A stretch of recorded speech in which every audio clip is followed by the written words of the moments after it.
Morning students, तुमच्या पॅरेंट्सचं आणि आमचं नीट 2020 मधील उद्दिष्ट साध्य करण्याच्या दिशेने, आपल्या स्वप्नपूर्तीच्या दिशेनं फायनल स्टेज प्रिपरेशनविषयी डिस्कशन करण्याकरता ऑनलाईन डिजिटल क्लासरूमच्या माध्यमातून पुन्हा एकदा टीम IIB आपल्यासमोर आहे. नीट एक्झामच्या डेटमध्ये चेंज होण्यासंदर्भात जो काही संभ्रम होता तो 17 ऑगस्ट रोजी ऑनरेबल सुप्रीम कोर्टाच्या निर्णयाने दूर झालेला आहे. नीट 2020ची एक्झाम 13 सप्टेंबर 2020लाच होईल आणि तेही सिलेबसमध्ये कसल्याही प्रकारचं रिडक्शन न होता, कसल्याही प्रकारचा चेंज न होता. आपण मार्च आणि एप्रिल महिन्यात जे फायनल राऊंड्स घेणार होतो ते लॉकडाऊनमुळे एक्झाम पोस्टपोन झाल्यामुळं घेऊ शकलो नाहीत. बघता बघता मार्चचा महिना गेला, मार्चचे 15 दिवस गेले, संपूर्ण एप्रिल, मे, जून, जुलै आणि ऑगस्ट महिन्याचे 20 दिवस निघून गेले.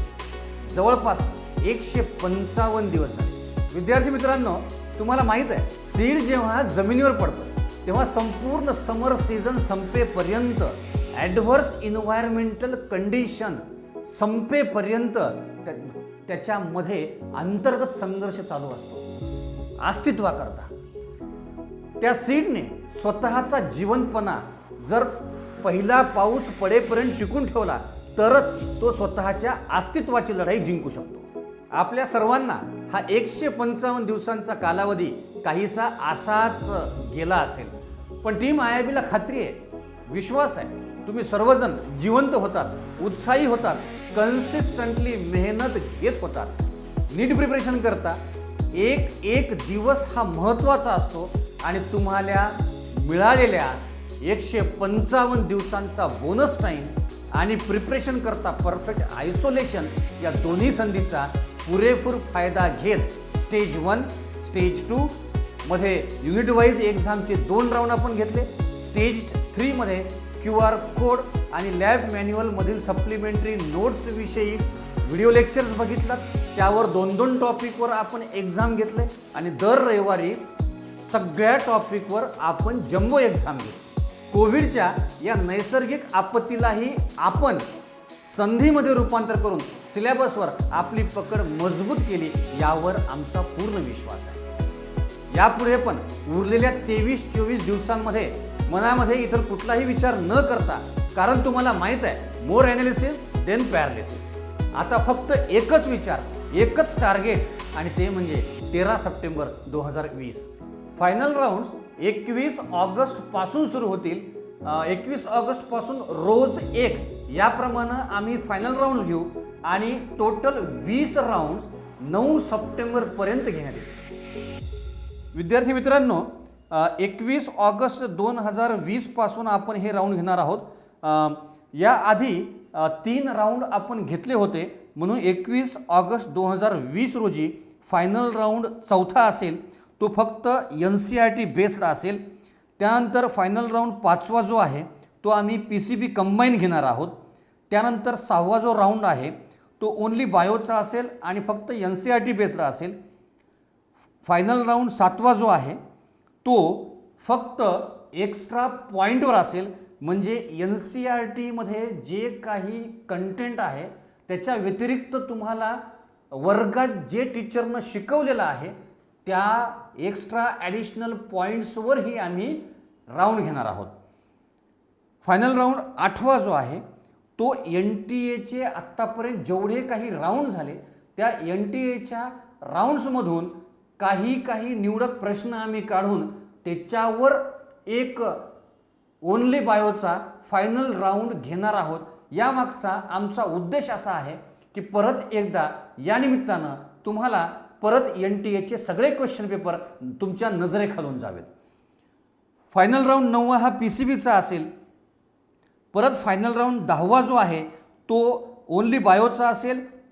NCERT प्लस क्लासरूम टीचिंग तुम्हाला जे काही सरांनी त्या रिस्पेक्टिव्ह टीचरनी शिकवलं असेल वर्गात, त्या जेवढ्या काही नोट्स तुमच्याकडे असतील त्यावरून आम्ही त्याच्यामध्ये क्वेश्चन टाकणार आहोत. फायनल राऊंड 11वा जो आहे तो 180 क्वेश्चनचा असेल आणि क्वेश्चन कसे असतील NCERT line to line as it is आम्ही एक एक स्टेटमेंट उचलू, एक वाक्य उचलू, त्याचे क्वेश्चनमध्ये कन्व्हर्ट करू आणि नेमका महत्त्वाचा वर्ड आम्ही देणार नाही. नेमका तिथं कोणता महत्त्वाचा वर्ड तुम्हाला पाहिजे ते तुम्ही ऑप्शनमध्ये शोधायचं आहे.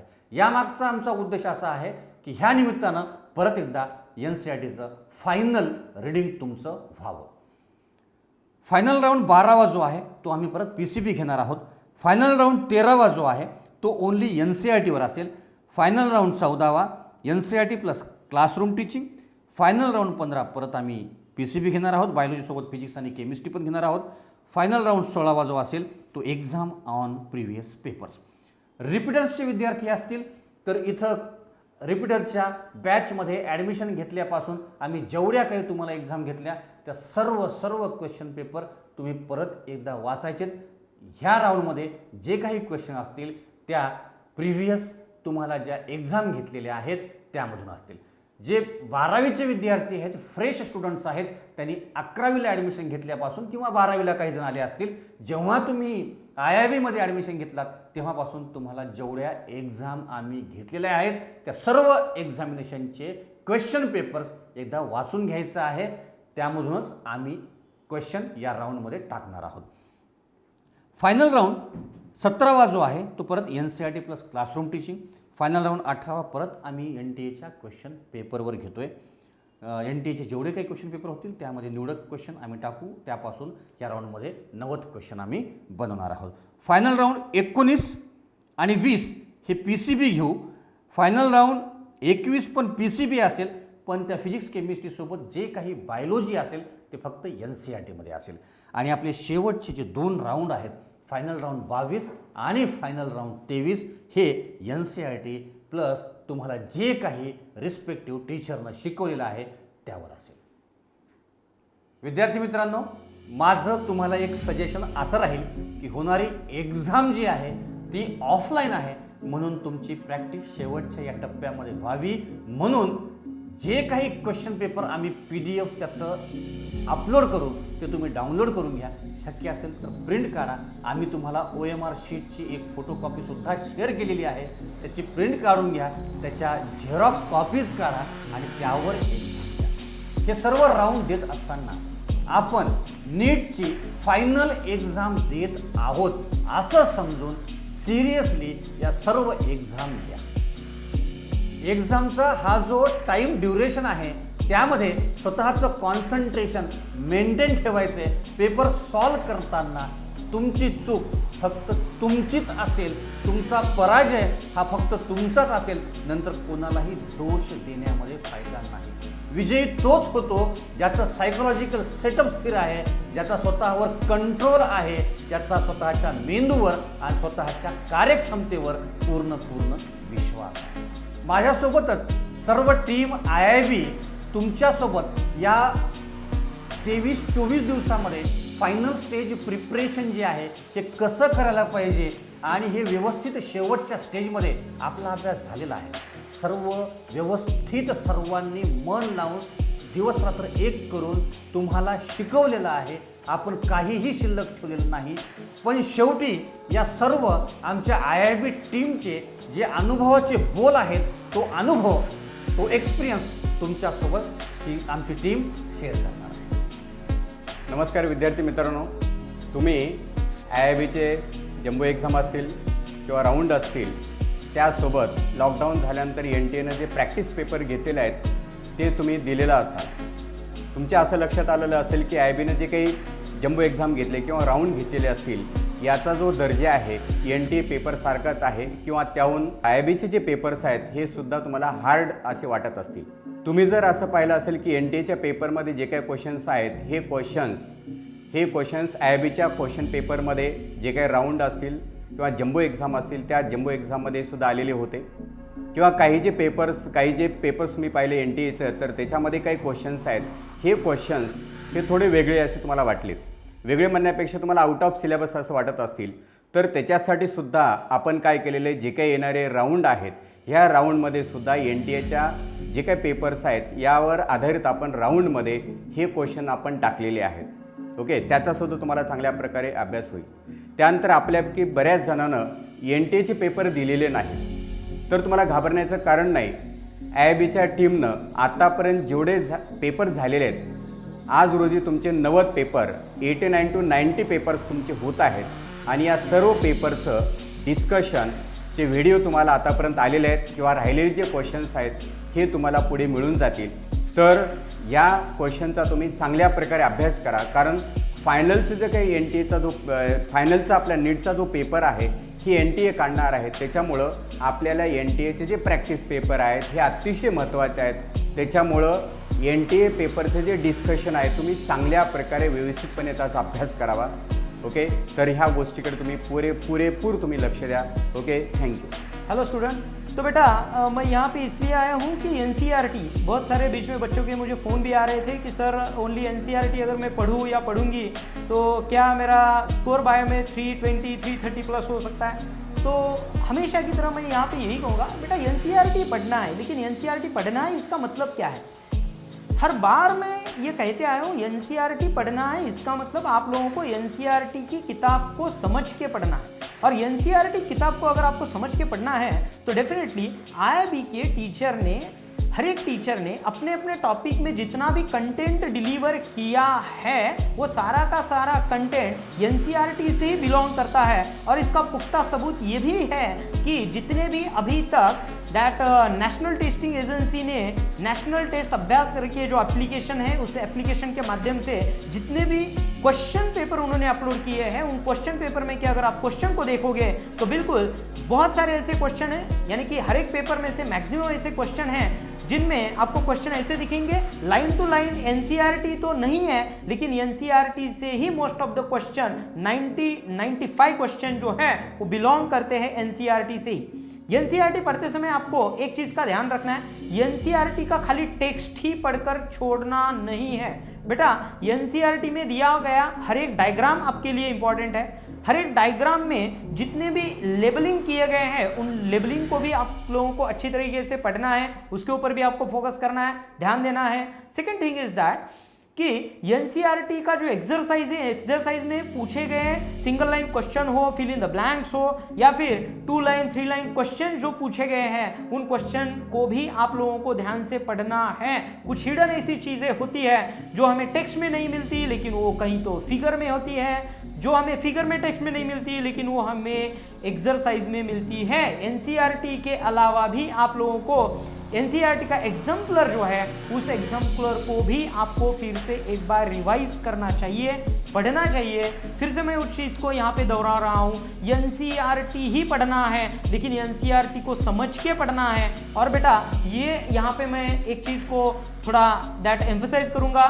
उसके ऊपर थोड़ा जोर दे दूंगा. ये जोर इसलिए भी है क्योंकि कोरोना जैसी परिस्थिति फिलहाल चल रही है, केसेस दिन ब दिन बढ़ते जा रहे हैं. पिछले कुछ दिनों से लॉकडाउन भी पूरे देश में था और अभी भी ऐसी परिस्थितियां नहीं है कि बच्चों के ऊपर प्रेशर, गवर्नमेंट कौन सा भी गवर्नमेंट जो है वो ऐसे सिचुएशन में ये नहीं सोचेगा कि बच्चों के ऊपर और प्रेशर डाला जाए.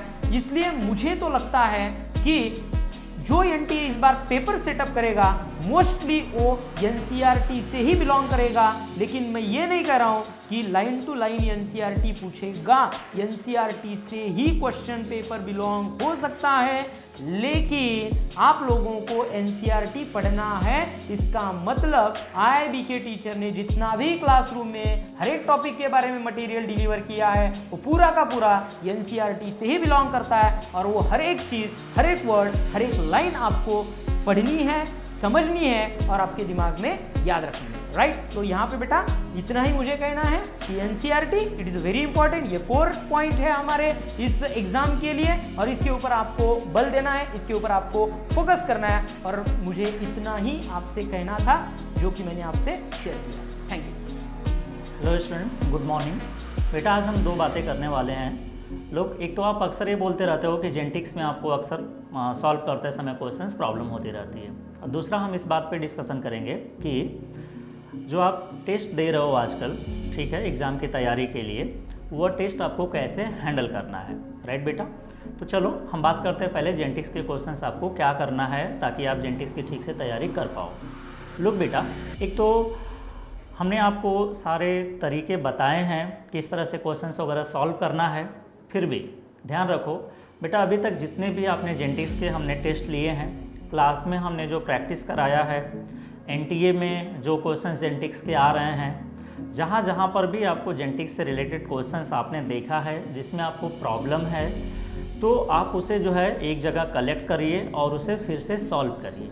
लुक हियर, उसमें कुछ प्रॉब्लम्स तो आपको डेफिनेटली आ रहा होगा और कुछ पर्टिकुलर टाइप ऑफ प्रॉब्लम्स में आपको दिक्कत हो रही होगी। लुक बेटा, ऐसे केस में आप उन प्रॉब्लम्स को मुझे डायरेक्टली मेरे नंबर पे व्हाट्सअप कर लीजिए और मैं उसको रेस्पॉन्स करूँगा। आपको जो है फ़ोन करना है तो एनी टाइम आप बेटा फ़ोन कर सकते हो, राइट बेटा। तो इस नंबर पे आप जो है हमें कांटेक्ट कर सकते हैं, क्योंकि ये बहुत ही इंपॉर्टेंट अब टाइम आ गया है। आप सभी आप जान रहे हो कि एग्ज़ाम अब पोस्टपोन होने वाला नहीं है, तो डेफिनेटली ही अब माइंड सेट भी आपका चेंज हो गया होगा, राइट हियर। नहीं चेंज हो गया है तो उसे चेंज कर लेने की ज़रूरत है बेटा। अब हमें सिंसियर हो जाने की ज़रूरत है, राइट हियर। लुक बेटा, जेनेटिक्स का पोर्शन बहुत ही इंपॉर्टेंट है आपके एग्जाम के पॉइंट ऑफ व्यू से। डेफिनेटली यह मान के चलिए 5 to 6 क्वेश्चन जो है जेनेटिक्स से आने वाले हैं, ठीक है, principle of inheritance and variation से। और 5 to 6 क्वेश्चंस का मतलब है कि सीधे सीधे यह बहुत ज़्यादा मार्क्स को कंट्रीब्यूट करने वाला है, राइट है बेटा। तो डेफिनेटली ही मेरा कहना है कि आप उसको जो है परफेक्ट करके ही एग्ज़ाम के लिए आप जाइए। अभी भी टाइम है बेटा, आप ज़रूर इसे तैयार कर सकते हैं, राइट हियर। चलो नेक्स्ट जो हमारा पॉइंट था वह यह है कि आपको एग्ज़ाम अब जो आप टेस्ट दे रहे हैं कैसे देना चाहिए। तो बेटा यह मान के चलो कि यह जो आपका एग्ज़ाम है जिसे आप टेस्ट के तौर पे दे रहे हो, इसे आप फाइनल एग्ज़ाम जैसा कंसिडर करके आप अपने डेस्कटॉप पे या लैपटॉप पे या जहाँ पर भी आप बैठ के सॉल्व करते हैं उसे आप वैसे कंसिडर करिए कि यह आपका फाइनल एग्ज़ाम है। बेटा टाइम फ्रेम का ध्यान रखिए। लोग रेस्पॉन्स या आंसर करने के लिए आप OMR शीट पे रेस्पॉन्स करिए, सर्कल करिए, ठीक है, डार्क करिए। अब जो है आप जो कंप्यूटर पे अभी तक करते जा रहे थे, ऑनलाइन एग्ज़ाम करते जा रहे थे, उसमें आंसर कर रहे थे, उससे अब काम नहीं चलेगा, क्योंकि फाइनल एग्ज़ाम में बेटा हमें OMR पे ही डार्क करना है, तो अब आपको वो प्रैक्टिस करना पड़ेगा, राइट हियर। तो मेरा ये कहना था कि OMR शीट पे आप अब आंसर करिए बेटा। माइंड सेट आप ये ध्यान रखिए कि कैसे रखना है। हमने कहा कि आप जो है मेन एग्जामिनेशन को कंसिडर करके सारे एग्ज़ाम्स दीजिए। क्वेश्चंस वगैरह अभी इस तरह से पढ़िए कि आप समझो कि मेन एग्ज़ाम में बैठे हो। लोग क्या मतलब है इसका? क्वेश्चंस वगैरह हमेशा आराम से पढ़ना। मैंने बार बार कहा है बेटा, क्लास में भी आपको बोला है कि क्वेश्चंस का जो स्टेटमेंट है वह आराम से पढ़ना होता है। लुक यार, हम टाइम मैनेजमेंट की अगर इसमें बात करते हैं तो हम ये कह देते हैं कि हम जल्दी जल्दी पढ़ते हैं ताकि टाइम हमारा बचे। लोग जल्दी पढ़ने में कभी भी हमारा टाइम नहीं बचता, इवन ज़्यादा टाइम लगता है, क्योंकि एक बार आप जब जल्दी से पढ़ते हो तो आपको क्वेश्चन ही नहीं समझ में आता है, फिर दोबारा आप उसको आराम से पढ़ते हो तो फिर आपको डबल टाइम लग जाता है। तो मेरा ये कहना है कि आप आराम से ही पढ़िए पहली बार, राइट, तो आपको समझ में आ जाएगा। नहीं समझ में आता है तो आपको टेंशन क्रिएट हो जाता है जल्दी जल्दी पढ़ने के कारण। तो इसलिए मेरा कहना है कि टेंशन भी नहीं होगा बेटा आपको, और आप आसानी से जो है क्वेश्चन समझ पाएंगे। एंड देन जो 4 ऑप्शन है बेटा, वो चारों ऑप्शंस को आप पढ़िए और चारों ऑप्शंस को पढ़ के आंसर कीजिए। लुक हियर, यह माइंड सेटअप अगर आप अभी नहीं करोगे तो मेन एग्जामिनेशन में आप सोचोगे कि चलो देख लेंगे, कर लेंगे, तो वह होने से रहा। मेन एग्जामिनेशन में फिर आप नहीं कर पाओगे, क्योंकि जो आपने इतने दिन तक जिस तरह से प्रैक्टिस किया है तो एक दिन में आप मेन एग्जामिनेशन में उसे आप कुछ चेंज नहीं कर पाओगे, राइट हियर। तो इस बिलीव के साथ बेटा आप जो है आगे बढ़िए और जो हमने बताया उसको आप फॉलो करिए, right. Thank you so much. Hello बेटा, अभी हम बात करेंगे कि इस फाइनल मंथ में रिवीजन का क्या स्ट्रेटजी रखें, राइट। बहुत सारे बच्चे मुझे पूछते रहते हैं कि सर अभी रिवीजन कैसे करें, वैसा करें, ऐसा करें, और बात ये होती है कि दिन कम दिखने लगते हैं। एंड इसमें आपको तो आदत ही होती है कि पढ़ाई बहुत ज़्यादा दिखती रहती है, ऐसा होता नहीं, बट दिखते रहता है। तो इसमें अभी हम थोड़ा सा बात करेंगे कि ये फाइनल मंथ में रिवीजन की क्या स्ट्रेटजी रखें। एक मैं जनरल बात कर रहा हूँ, this is not a compulsory thing, ठीक है बेटा। तो बात क्या होती है कि जैसे ही कोई एग्ज़ाम आती है, यानी कि अभी आपका जो हम राउंड्स ले रहे हैं इसको तो आपको एज अ फाइनल एग्ज़ाम ही देना है, राइट। अब आदत क्या होती है आपको कि जैसे एग्ज़ाम आती है कि पूरा पढ़ के जाए, पूरा पढ़ के जाए, ये आपको आदत रहती है। एंड इसकी वजह से बात क्या होती है कि आप जो रिवीजन स्ट्रेटजी अपनाते हो, ये हड़बड़ी वाली रिवीजन आप करते हो, फास्ट रिवीजन करने की कोशिश करते हो बेटा, ठीक है। तो ऐसा ना करें। मेरा सुझाव आपको यह रहेगा कि रिवीजन जो करना है, देखो अभी तक आप बहुत सारा पढ़ाई कर चुके हो, एक्स्ट्रा 4 महीने आप पढ़ाई कर चुके हो। एंड बेटा एक बात याद रखिए, विश्वास ये दुनिया की सबसे बड़ी चीज़ होती है। एंड पहले तो बात यह करो, खुद पे विश्वास करना सीखो। आपने बहुत मेहनत किया है, टेंशन बिल्कुल लेने की आवश्यकता बिल्कुल है नहीं, ठीक है। आप बहुत पढ़ाई कर चुके हो बेटा, ये पहले आपके दिमाग में डालिए। अब इसमें से थोड़े बहुत थिंग्स आपके रह गए होंगे जिसकी वजह से आपको थोड़े थोड़े मार्क्स कम आते रहते हैं। हाँ, आपका पूरा पढ़ाई नहीं हुआ है ऐसी बात नहीं, ठीक है ना। तो हम बात करेंगे उसी थोड़े से पढ़ाई के लिए। देखो, तो अब जब ये हमारे राउंड्स चलेंगे बेटा, तो आपको काम करना है कि एक साथ पूरा रिवीजन करने की कोशिश नहीं करना। अब मतलब क्या करना है, देखो पहले आप थोड़ा शांत होके पीछे देखिए। अभी तक के आपके जो बहुत सारे आपने एनटी के एग्ज़ाम दिए, हमारे एग्ज़ाम दिए, इनको थोड़ा सा एनालाइज करने की कोशिश कीजिए। एंड इसमें से आपको एक आंसर मिल जाएगा कि आपके कौन से टॉपिक कमज़ोर है, आपका एमसीक्यू कहाँ पे गलत होता है, राइट। जो आपके एक्सपेक्टेशंस के जो मार्क्स होते हैं वो किस टॉपिक की वजह से आपको नहीं मिल रहे, इसको हम शॉर्ट में बोलेंगे पिटफॉल्स, राइट बेटा। तो आपको इन पिटफॉल्स पे ही अभी वर्क करना है थोड़ा सा, ठीक है। देखो, बहुत सारे टॉपिक की आपकी पढ़ाई हो चुकी है, ये पहले एनालिसिस करो कि कौन से टॉपिक आपके कमज़ोर है, एंड उस टॉपिक को अभी इस 1 महीने के अंदर स्लोली, यानी कि एक टॉपिक को आपको कम से कम 1 दिन या 2 दिन तो देना ही पड़ेगा, राइट, जिसमें आपके मार्क्स जा रहे, तो उसमें उस टॉपिक को आपको आराम से पढ़ना है, ना कि हड़बड़ी से, ठीक है। तो जो डिफ़िकल्ट टॉपिक है उनको पहले आप सॉर्ट आउट कीजिए, जिसमें आपके मार्क्स जा रहे हैं उनको सॉर्ट आउट कीजिए, एंड उनको एक बार आराम से पढ़िए, ठीक है। तो इस तरह से पैनिक ना होते हुए आराम से रिवाइजन करना है, राइट। आप इस महीने का पूरा डिस्ट्रीब्यूशन भी कर सकते हो। पहले 8 दिन जो है आपके एकदम डिफ़िकल्ट टॉपिक रहेंगे, उसके ऊपर आप वर्कआउट करोगे एग्ज़ाम को देते समय, ठीक है।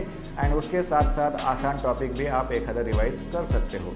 एंड अभी भी हम एमसीक्यू सॉल्व कर रहे हैं, एग्ज़ाम दे रहे हैं, बट कुछ पॉइंट्स, कुछ बातें, कुछ नंबर्स, कुछ न्यूमेरिकल्स, कुछ नाम ऐसे होते हैं कि जो आपको हमेशा तकलीफ़ देते ही रहते हैं। आइन मौके पे वो आपको याद नहीं आते, आइन मौके पे वो चीज़ आपको फ्लैश नहीं होती, एंड इसकी वजह से कई बच्चों के इसमें मार्क्स जाते रहते हैं, ठीक है। कोई फार्मूला हो सकता है, कोई ईयर हो सकता है, कोई साइंटिस्ट हो सकता है, कोई नंबर हो सकता है, कोई फार्मूला हो सकता है, इस तरह से वगैरह वगैरह।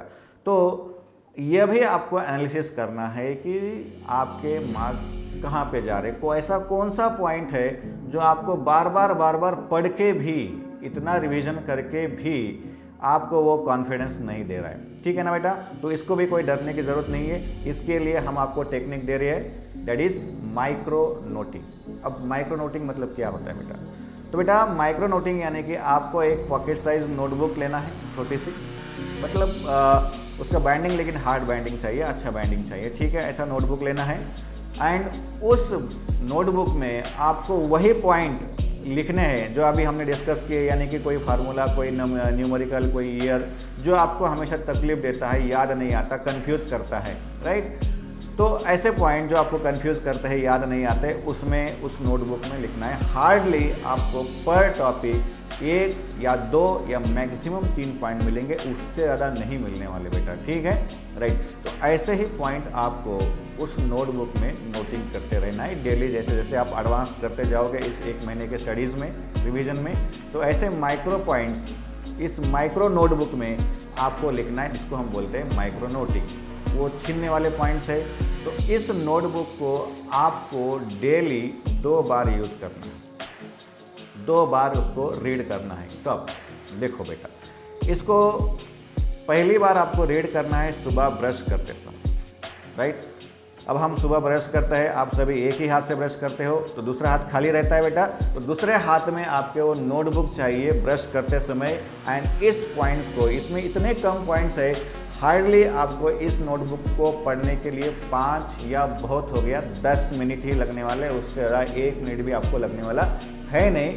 रोज़ पढ़ना है। इससे क्या होगा, जो ये आपके मोस्ट डेंजरस पॉइंट्स हैं, इसको आप डेली रिवाइज करोगे एंड इसकी वजह से, इनकी वजह से मार्क जो जाने वाले थे आपके वो नहीं जाएंगे, राइट। तो इसको दिन में सेकंड टाइम जो हमारा पढ़ने का टाइम है वो सोते समय, सोने से पहले। मतलब क्या, इस माइक्रो नोटिंग का जो है आप यूज़ कीजिए एंड इसका जो है आपको अच्छा बेनिफिट मिलेगा ही, राइट। तो चलो बेटा, ऑल द बेस्ट सभी को, पढ़ाई करते रहिए and be safely with the corona. Hello students, कैसे हो आप लोग?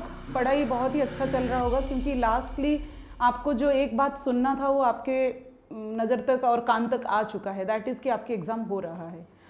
हम लोग बहुत शिद्दत से इंतज़ार करते हैं कुछ चीज़ों के लिए, और इंतज़ार इतना लंबा हो जाता है कभी कभी कि हम परेशान हो जाते हैं, इंतज़ार करते करते थक जाते हैं। कुछ ऐसे ही हुआ आप लोगों के साथ और हमारे साथ, आपके परिवार वालों के साथ, सभी के साथ। मैं रिक्वेस्ट करूंगी, जितना समय मैं बोलूंगी 1 मिनट या 2 मिनट आप आपके पेरेंट्स के साथ अगर हो सकता है तो मैं जो बात बोल रही हूँ वो सुनने की कोशिश करो, क्योंकि I am not only addressing you, I am also addressing your family. IIB जो कि आपके साथ था, है और रहेगा, इस मुश्किल दौर के साथ आप जितना समय गुजारे हो, लगभग 4 महीने आप इंतज़ार के साथ गुजार दिए हो। हमें किसी को भी इस बात का इल्म नहीं था जब मई के महीने में एग्ज़ाम नहीं होगा, ऐसा हमने कभी भी नहीं सोचा था। हमारी तैयारी 3 मई की नीट के लिए चल रहा था बहुत ही अच्छे तरीके से।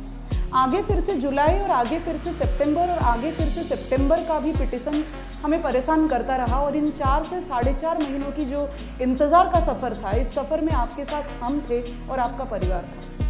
हर वक्त जब आप हिम्मत हार रहे थे, हर वक्त जब आपको लग रहा था कि अब तो और नहीं हो सकता है, या फिर हर वक्त जब आपको ये महसूस हो रहा था कि कहीं पे आप कर नहीं पाओगे, अंदर से ये आवाज़ आ रहा था कि नहीं आप छोड़ ही देते हैं ये साल, तब आपकी फैमिली आपके साथ एक पिलर के जैसे खड़ा हो रहा था। आपकी माँ, आपके पिताजी, आपकी सिबलिंग्स, आपकी वेल विशर्स, आपकी फैमिली मेम्बर्स आपके साथ इतने डट के खड़े थे कि यस तू कर सकता है।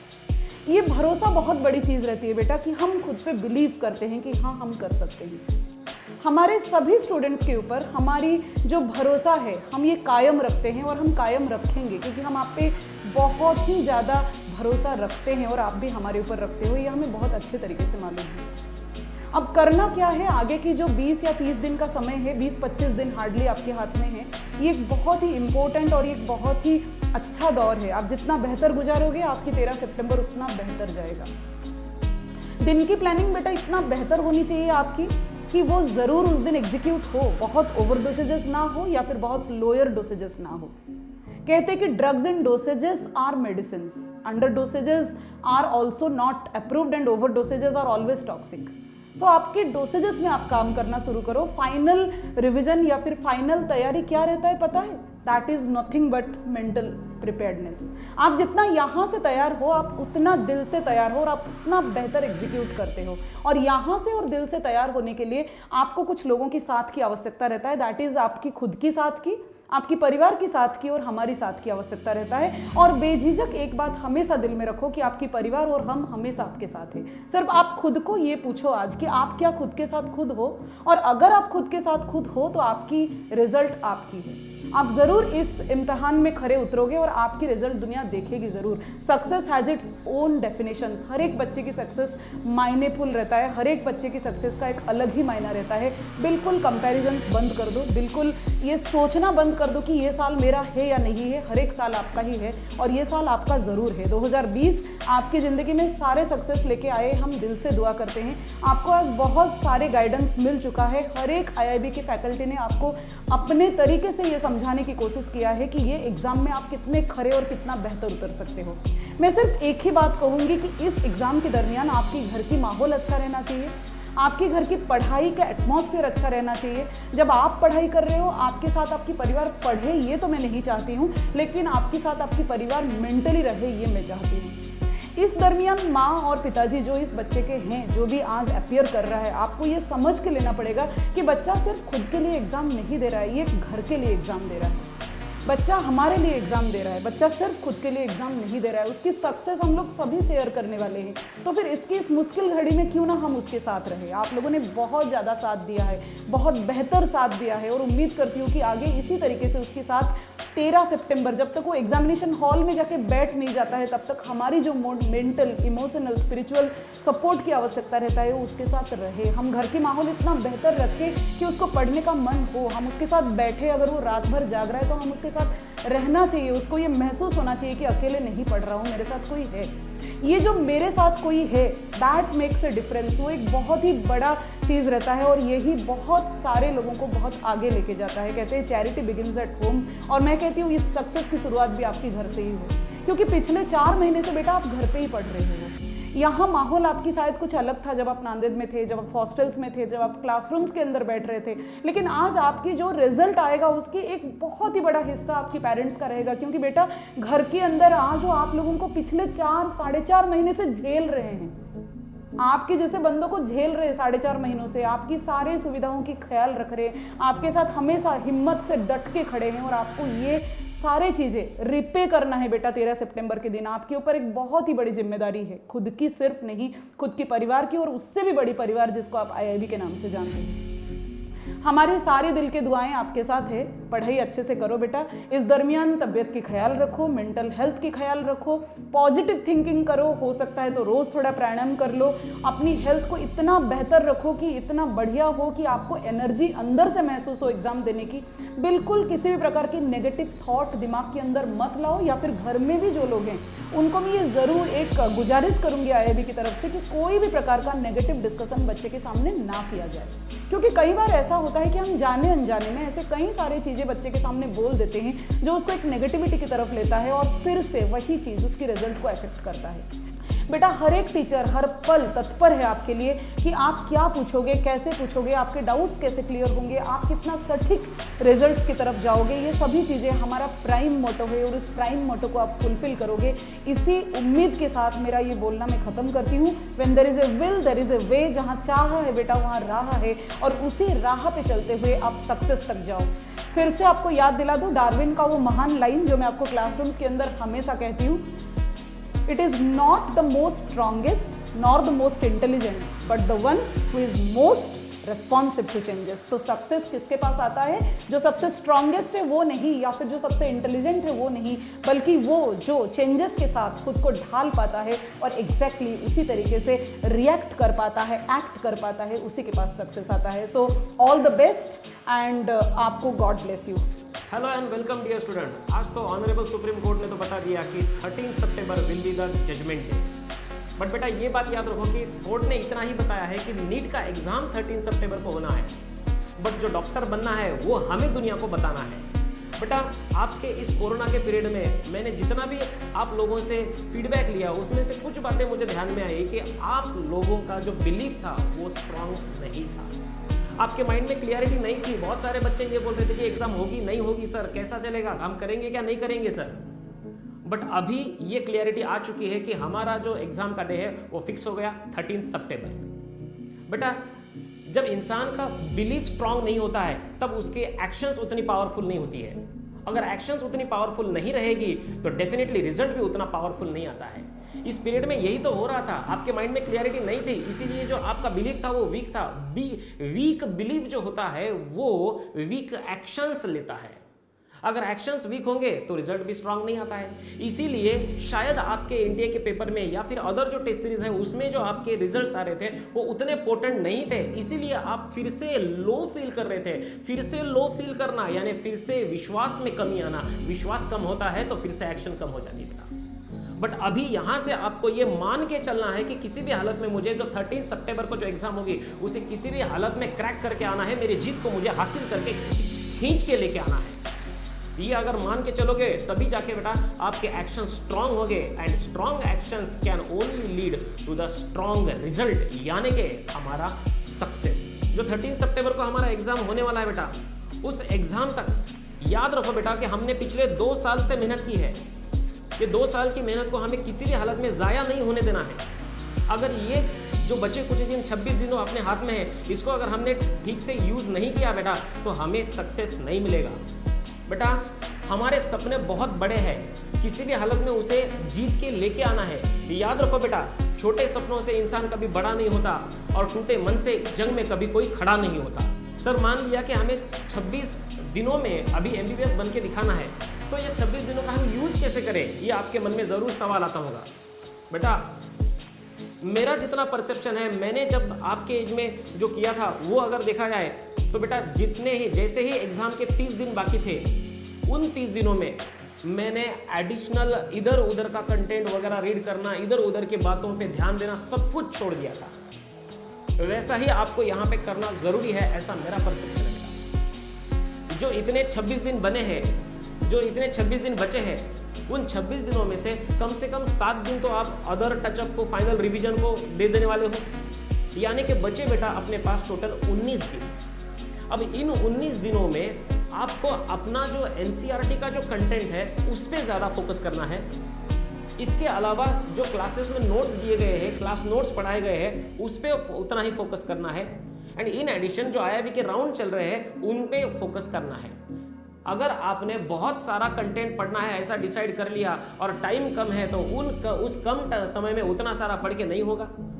अगर उतना सारा पढ़ के नहीं हुआ तो फिर से आपको लो फील होने लगेगा, फिर से दूसरे दिन काम करने की एनर्जी कम हो जाएगी। इसीलिए फाइनल डेज में बहुत भला मोटा कुछ पढ़ना नहीं होता है, जो कुछ भी पढ़ना होता है लिमिटेड एंड कॉन्सेंट्रेटेड पढ़ना होता है बेटा। एनसीईआरटी के पन्नों को बार बार ओवरलुक करते जाओ। एग्जाम के जितने भी आईआईबी के शॉर्ट नोट्स है, आपने जो खुद ने बनाए हुए पन्ने हैं उनको भी बार बार ओवरलुक करो, चार्ट्स को ओवरलुक करो बेटा। और जितने भी एग्जाम में आपके क्वेश्चंस गलत हो रहे हैं, अभी भी हम लोग आपके साथ में है बेटा। जहां जहां गलती हुई पहले उसे एनसीईआरटी में से पढ़ना है, जाके उस पॉइंट को समझने की कोशिश करो, मेरी गलती क्यों हुई, उस गलती को सुधारने की कोशिश करो। गलतियां जैसे ही सुधार जाओगे बेटा तो वो क्वेश्चन एग्जाम में आएगा तो आपको रैंकर बनाएगा। जैसे ही हमने 19 दिनों की बात की, 19 दिन कम नहीं होते बेटा, 19 दिन यानी नियर अबाउट 456 आवर्स। और इन 456 आवर्स में अगर आपने ध्यान से डिसाइड कर लिया बेटा डेली अभी आप एनसीईआरटी से कम 4 या 5 चैप्टर्स अच्छी तरह से ओवरलुक या रिवाइज कर सकते हो। इन चैप्टर्स को टाइमली रिवीजन कंटिन्यूसली देना है। जो डायग्राम बेस्ड क्वेश्चंस आते हैं उन क्वेश्चंस का एग्जाम पेपर में से रिवीजन ज़्यादा से ज़्यादा बार करना है बेटा। और जहाँ जहाँ डिफिकल्टी आई वहाँ पे टीम आईआईबी के सब स्टार टीचर्स आपके लिए वेट कर रहे हैं, आपके प्रॉब्लम सॉल्व करने के लिए हम लोग रेडी है बेटा। इसके अलावा एनसीईआरटी में बहुत सारे अलग अलग डेट्स हैं, अलग अलग साइंटिस्ट के नाम्स हैं। ये जो डेट्स होते हैं, डेज होते हैं, साइंटिस्ट के नाम्स होते हैं, इनको बार बार रिवाइज करना है। चैप्टर वाइज ऐसा रिवीजन देते जाना है बेटा। ये आपको एग्जाम में 1 या 2 क्वेश्चन जरूर देके जाने वाला है। सबसे इंपॉर्टेंट बात, जब तक अपनी एग्जाम नहीं होती तब तक अपने माइंड का विश्वास, मन का विश्वास स्ट्रांग रखना है बेटा, क्योंकि विश्वास ही एक ऐसी डोर होती है जो उस राह पे चलने वाले राही को रास्ते से भटकने नहीं देती और फाइनली सक्सेस तक लेके जाती है। लास्ट में बेटा आपको मैं इतना ही बताना चाहूँगा, जंग हो या जंगल हो, बातें तो सिर्फ शेरों की होती है, मेहनत करने वाला जीत जाता है, तालियां सिर्फ औरों की होती है। इसीलिए बेटा लास्ट दिन तक विश्वास को बनाए रखो, कंटिन्यू मेहनत करते रहो। जहाँ जहाँ प्रॉब्लम लगा, जहाँ जहाँ डिफिकल्टी लगी, हम लोगों से बात करो। जैसा ही कोई डिफिकल्ट क्वेश्चन आता है हम लोगों से बात करो। यहाँ पे अगर उन चीज़ों को हम टैकल करेंगे तो finally victory will be ours. All the best my children. विद्यार्थी मित्रांनो, सर्वप्रथम मी तुम्हाला बेस्ट लक देतोय। कशासाठी? तुम्हाला माहिती आहे की 13 सप्टेंबरला होणारी जी एक्झाम आहे ती आता कन्फर्म झालेली आहे, कारण सर्वोच्च न्यायालयाने त्यावर आजच मला वाटतं निर्णय दिलेला आहे। त्यामुळे एक्झाम मात्र आता इथे कन्फर्म आहे, ओके। आणि त्यामुळे मी तुम्हाला इथे एकाच टॉपिकवर किंवा एकाच पॉईंटवर बोलणार आहे, आणि तो पॉईंट म्हणजे काय की जी अभ्यासाचा जो आपला जो टेम्पो आहे किंवा स्टडीचा जो टेम्पो आहे तो कंटिन्यू करणं हे खूप गरजेचं आहे, ओके। ह्याचं कारण काय तर 2 वेळा नीट एक्झाम ही पोस्टपोन झालेली आहे आणि त्यामध्ये बरेचसे विद्यार्थी जे इवन टॉपर विद्यार्थी आहेत ते सुद्धा डिस्टर्ब झालेले आहेत, ओके। म्हणजे ज्यांचा स्कोर अगोदर अबोव 600 ओके किंवा अबोव 550च्या वर होता अशा विद्यार्थ्यांचा स्कोरसुद्धा फार कमी येऊ लागलेला आहे। असे सुद्धा काही विद्यार्थ्यांचे फोन आपल्याला येत आहेत, ओके। क्लिअर बेटा? पण अशा कंडिशनमध्ये काय होईल माहिती आहे का की या कंडिशनमध्ये जर आपला टेम्पो मेंटेन जर झाला नाही तर डेफिनेटली शेवटच्या ह्या क्षणामध्ये आपला रिझल्ट जाण्याची शक्यता नाकारता येत नाही, ओके।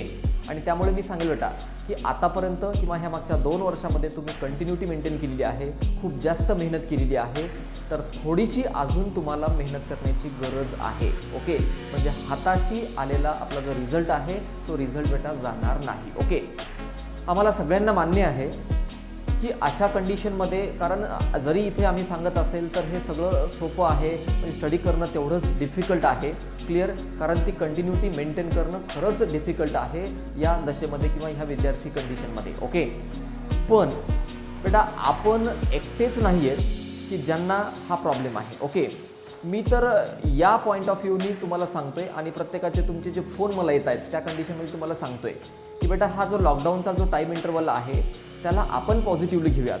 हा टाईम इंटरवल सगळ्यांसाठी जरी निगेटिव्ह असेल तरीसुद्धा हा टाईम इंटरवल आपल्यासाठी पॉझिटिव्ह आहे. ओके, कारण मागच्या आत्तापर्यंतच्या इतिहासामध्ये किंवा एक्झाम म्हणजे स्टुडंटला सेल्फ स्टडी करण्यासाठी एवढा वेळ मला नाही वाटत भेटलेला आहे. ओके, तर त्या पॉईंट ऑफ व्ह्यू पॉझिटिव्ह विचार करून आपण ह्याला घेणं गरजेचं आहे. ओके, कारण या कंडिशनमध्ये मी मागच्या व्हिडिओमध्ये सुद्धा बोललो आहे की ज्या विद्यार्थ्यांनी अगोदर अभ्यास केला नसेल किंवा कुठल्याही कारणास्तव त्यांनी अभ्यास केला नसेल किंवा जास्त लक्ष दिलं नसेल, त्यांचा स्कोअर त्यावेळेस कमी होता, पण त्यांना आता टाईम भेटलेला आहे आणि यांचा त्यांनी पुरेपूर फायदा घेतलेला आहे, त्यांचा स्कोअर डेफिनेटली इन्क्रीज झालेला आहे, असा सुद्धा ॲनालिसिस किंवा असा सुद्धा डेटा आमच्याकडे येत आहे. ओके, आणि म्हणून मी तुम्हाला अगदी कळकळीची विनंती करतोय, स्पेशली मी पुन्हा सांगेल की जे ग्रामीण भागातले विद्यार्थी आहेत त्यांच्यासाठी, ठीक आहे, कारण त्यांचे जास्त प्रॉब्लेम आहेत. ओके, कारण गावाकडे गेल्याच्या नंतर हा इथला जो टेम्पो आहे किंवा जी ग्रॅव्हिटी आहे ती ग्रॅव्हिटी त्यांनी तिथे डिस्टर्ब केलेली आहे. ओके, तर पुन्हा मी सांगेल तुमच्याकडे हा शेवटचा एक जे 20-25 दिवसाचा किंवा एक महिन्याचा जो टाईम इंटरवल आहे, ह्या टाईमचा डेफिनेटली फायदा घ्यायचा आहे. तर फार जास्त न बोलता तुम्हाला पुन्हा एकदा मी येणाऱ्या एक्झामसाठी 13 सप्टेंबरला होणाऱ्या एक्झामसाठी तुम्हाला सगळ्यांना शुभेच्छा देतोय. Okay, right. हेलो स्टूडेंट्स, चलो अभी लास्ट स्टेज ऑफ प्रिपरेशन का टाइम आ चुका है. जो भी एक्सटेंशन हुआ था वो एक्सटेंशन तुम्हारे लिए एक प्लस पॉइंट था. अब बच गया सिर्फ एक 20 ऑड डेज, तो अब सीरियसली प्रिपरेशन तुम्हें करना है. देखो, जितना टाइम बचा है उस टाइम को अच्छे से यूटिलाइज करो, और इम्पॉर्टेंट है थोड़ा सा तुम्हारा हेल्थ का भी केयर लो, क्योंकि इस 20 दिन में तुम्हें बीमार नहीं पड़ना है. बाहर कोरोना का काफ़ी रिस्क है, तो बाहर निकलो मत, अपने आप ही अकेला ही पढ़ने का कोशिश करो, आइसोलेशन में रह के अपना अपना पढ़ना. और मेरे टॉपिक की बात करता हूँ, तो बेटा NTA पेपर्स अपन जो देखे, तो NTA पेपर्स को अपने को थोड़ा सा एज अ रोल मॉडल लेना पड़ेगा, क्योंकि अभी नीट को कंडक्ट करने वाला बॉडी भी NTA ही है. तो उसमें animal kingdom, particularly animal kingdom काफ़ी बाहर से क्वेश्चन दिया है. तो अपने को डरने की कोई ज़रूरत नहीं है. जो मैंने क्लासरूम में पढ़ाया तुम्हें, उतना अगर तुम अच्छे से पढ़ लिए तो आराम से विदाउट एनी हेजिटेशन अपन एग्ज़ाम फेस कर सकते, कोई प्रॉब्लम नहीं आएगा. बस क्लास में जो पढ़ाया मैं वो सब कुछ अच्छे से पढ़ लो. कुछ स्टूडेंट्स सोच रहे थे कि सर एक्स्ट्रा पढ़ा रहे, अब उनको NTA पेपर देखने के बाद समझ में आया होगा कि क्या एक्स्ट्रा है क्या नहीं है. तो एक्स्ट्रा कुछ भी नहीं होता है, पूरा अच्छे से पढ़ लो. NCERT का तो लाइन टू लाइन पढ़ना ही है, बट जो कुछ भी मैंने एक्स्ट्रा तुम्हें रिलेटेड बताया वो सब तुम्हें अच्छे से पढ़ना पड़ेगा. और बात है फिजियोलॉजी की, ह्यूमन फिजियोलॉजी. अब ये जो भी NTA पेपर्स है उसमें कनेक्टेड क्वेश्चंस काफ़ी पूछा है. एक टॉपिक दूसरे टॉपिक से, एक टॉपिक 3-4 टॉपिक से कनेक्टेड. अरे उतना तो छोड़ो बेटा, एक एनिमल किंगडम का क्वेश्चन बॉटनी से कनेक्ट करके क्वेश्चन पूछा है.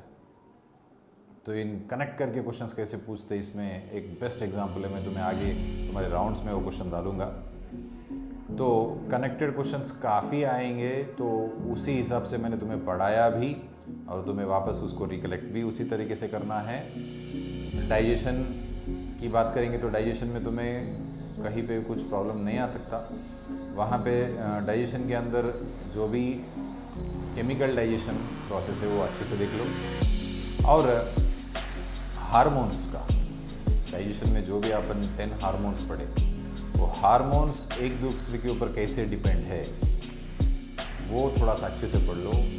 और डाइजेशन के अंदर विटामिन्स के बारे में विटामिन्स एक बार अच्छे से पूरा देख लो, जो चार्ट तुम्हें मिला है वो विटामिन्स के साइंटिफिक नेम्स और कौन से विटामिन की डिफिशिएंसी से कौन सा डिसीज़ आता और सोर्स ऑफ विटामिन्स, कौन से फूड में कौन सा विटामिन मिलता है वो भी थोड़ा सा देख लो। और एक्सक्रीशन की बात करेंगे तो एक्सक्रीशन में तुम्हें यूरिन फॉर्मेशन वो पूरा मैकेनिज्म देखना है और counter current, regulation of kidney function और किडनी डिसीजेस के बारे में देखना है तुम्हें अच्छे से। अब यहाँ पे एप्लीकेशन क्वेश्चंस काफ़ी पूछा गया है इस बीच में, और एक क्वेश्चन जो एरिथ्रोपोइटिन के ऊपर क्वेश्चन पूछा था।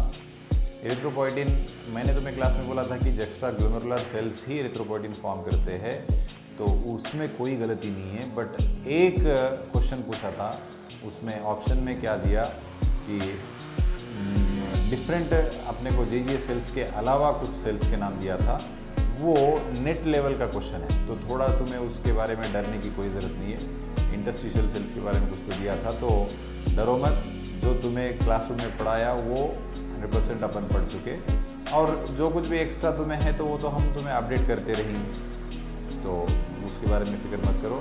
तो वो फाइब्रोब्लास्ट एक पेरिटुबुलर कैपिलरीज के अंदर के सेल्स है, वो एरिथ्रोपोइटिन को फॉर्म करते हैं, ऐसा एनटीए के आंसर से था, तो डोंट वरी, वो भी अपडेट रखो। एंड केमिकल कोऑर्डिनेशन, अब केमिकल कोऑर्डिनेशन तो स्टार्टिंग से पूरा हर एक ग्लैंड के बारे में, हर एक हार्मोन के बारे में अच्छे से रिवाइज करो। उसमें इम्पॉर्टेंट तुम्हें डिसीजेस के बारे में, कौन सा डिसीज में कौन सा कैरेक्टर है, कैरेक्टर के ऊपर क्या क्वेश्चन पूछेगा कि जैसा कि एग्जांपल देंगे कि प्रोट्रूडिंग आईबॉल्स कौन से डिसीज का कैरेक्टर है, ऐसे क्वेश्चंस। तो तुम्हें कैरेक्टर्स अच्छे से पढ़ना है डिसीज़ के, क्योंकि कैरेक्टर के ऊपर क्वेश्चन पूछ सकता है, ठीक है। तो केमिकल कोऑर्डिनेशन में तुम्हें पूरा अच्छे से ग्लैंड्स के बारे में पढ़ लो, उसके फंक्शंस पढ़ लो, उसके डिसीज़ के कैरेक्टर्स क्या है। क्लासरूम में मैंने जैसा बताया तुम्हें कि हार्मोन के फंक्शंस अगर तुम्हें आ गए तो डिसीज़ अपने आप तुम आंसर कर सकते हो, कोई प्रॉब्लम नहीं होगा।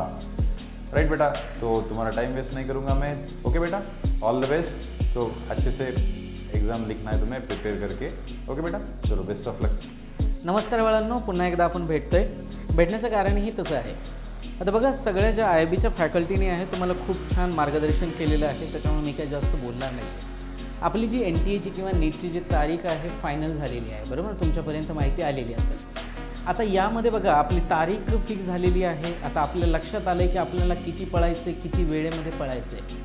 आता इथून पुढे जे मागचं झालं असेल ते असू द्या, पण इथून पुढे जे आहे आता तुमच्याकडे प्रत्येक मिनिटाचं टाइम टेबल पाहिजे। आता तासाचं टाइम टेबल नको, लक्षात घ्या, आता जे आहे मिनिटाचं टाइम टेबल जे आहे तुमच्याकडे पाहिजे। आता याच्यामध्ये मी 2-3 गोष्टी ज्या आहे तुम्हाला सांगू इच्छितो। बघा, आपण काही जे आहे राऊंड घेतलेले आहे प्रत्येक चॅप्टर वाईज। आता याच्यामध्ये तुमच्या लक्षात आलं असेल की माझा वीक टॉपिक कोणता आहे, बरोबर ना, वीक टॉपिक कोणता आहे, तर त्या टॉपिकला आता फोकस करा।